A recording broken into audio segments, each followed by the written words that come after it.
Here, Anusha is trying to access the system via user 1. However, I am associated with user 1, so access will be denied for her. And then when I access the system via button 1, it will grant access for me, and I'll be taken to a superuser screen. And from here, I can click on my history, which shows my 3 previous accesses.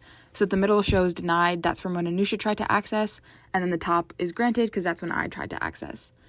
We can also lock and unlock, and our locking mechanism was built with a linear actuator. And then we'll be adding Anusha to button 3.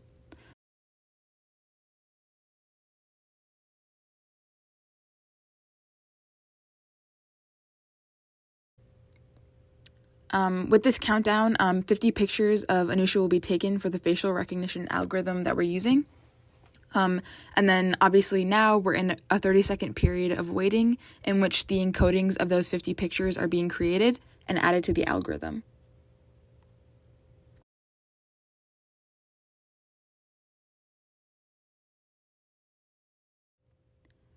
So Anusha has been successfully added. We'll now log in via the newly created button 3.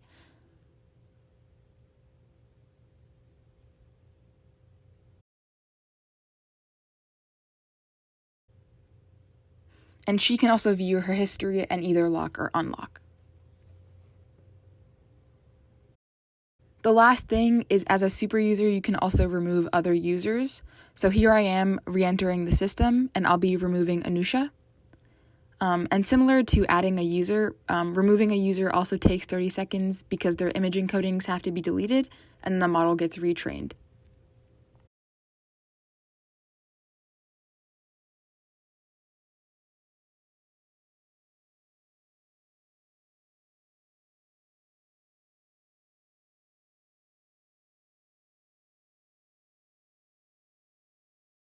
So upon exiting and pressing button 3, user 3 no longer exists in the system.